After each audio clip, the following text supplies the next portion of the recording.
Sun Tzu wrote that war is a grave affair of state, a matter of life and death, a road to survival or ruin. Before a single soldier moves, the economic calculus must be absolute. This is Athens at its apex, imperial master of the Aegean, a democracy funded by tribute and trade, convinced its resources are limitless. The empire's heart beats underground. The Laurian silver mines. This metal pays the rowers, builds the ships, and fuels the city's supreme confidence. But wealth breeds ambition. In 415 BCE, the assembly debates a staggering proposal, invading the distant island of Sicily to seize its riches and grain. The general Nicias warns them. Sicily is too far, the cost too high. He is drowning in a sea of populist enthusiasm. They see glory. He sees an economic black hole. Emotion overrides calculation. The vote is overwhelming. Athens decides to commit its greatest armada to a war 500 miles away. The city transforms into a war machine. The initial investment is massive, 134 triremes. The cost of timber alone strains the treasury. Over 30,000 men are mobilized. Rowers taken from trade routes, farmers taken from fields. The opportunity cost to the domestic economy is immediate. 3,000 talents of silver, years of imperial tribute revenue, are packed for the voyage. Sun Tzu's 1,000 ounces of silver a day has begun to vanish. Just before departure, the city's sacred statues are mutilated in the night. Panic spreads. It is a psychological blow, hinting that the gods favor economy over hubris. Midsummer, 415 BCE. The most expensive armada in Greek history sails. It is a floating city of 30,000 souls, tethered to a supply line that stretches across the Mediterranean. Every ship requires 170 highly skilled rowers. They must be fed, watered, and paid daily. The burn rate of resources is constant, whether they fight or not. Warships cannot carry supplies. They rely on a vulnerable tail of 130 merchant vessels. Sun Tzu warned, if you must transport provisions far, the citizenry will be impoverished. They arrive in Sicily to find their supposed allies have lied about their wealth. There is no easy gold here, only expenses. Before the first battle, Athens recalls Alcibiades, the expedition's architect, to face trial. He defects to Sparta. The investment has lost its CEO. Command falls to Nicias, the man who opposed the war. A cautious investor forced to manage a high-risk venture he knows is doomed. The first battle is an Athenian tactical victory, but it changes nothing strategically. Every broken spear and lost soldier must be replaced from 500 miles away. Winter halts operations. For months, 30,000 men sit idle, consuming mountains of imported grain and drawing wages, achieving absolutely nothing. Athens failed to bring cavalry, viewing horses as too expensive to transport. The Syracusan cavalry dominates the inland, trapping the massive Athenian investment on the coast. By spring 414 BCE, the initial capital is gone. Nicias sends word, send cavalry, send money.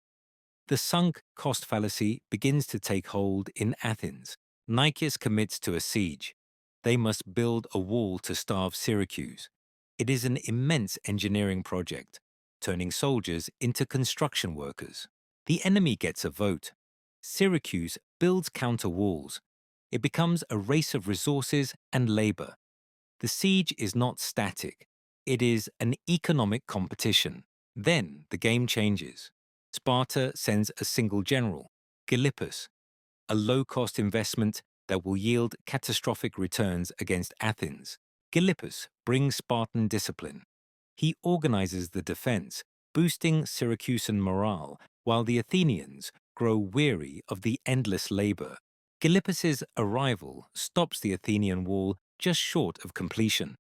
The massive investment in stone and sweat has failed to seal the city.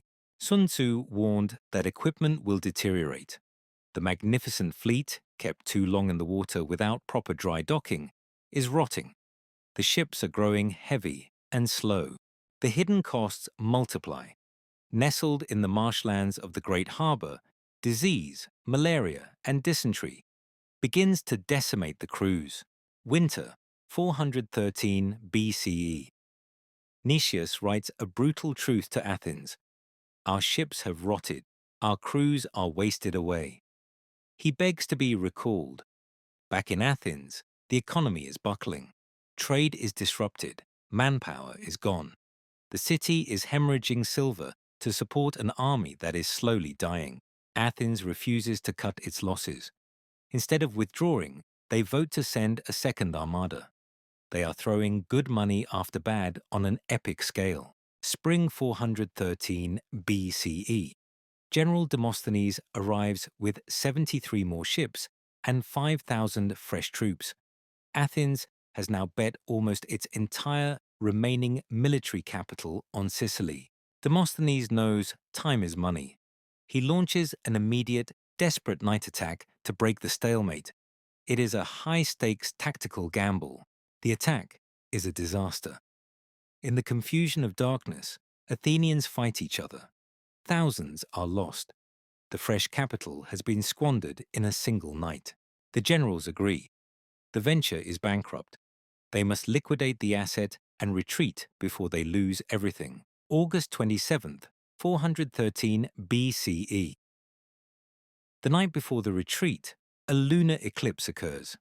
The superstitious Nicias, ignoring military necessity, orders a 27-day delay to appease the gods.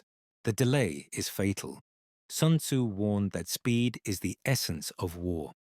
The Syracusans use the time to chain the harbour mouth shut. The Athenians are trapped.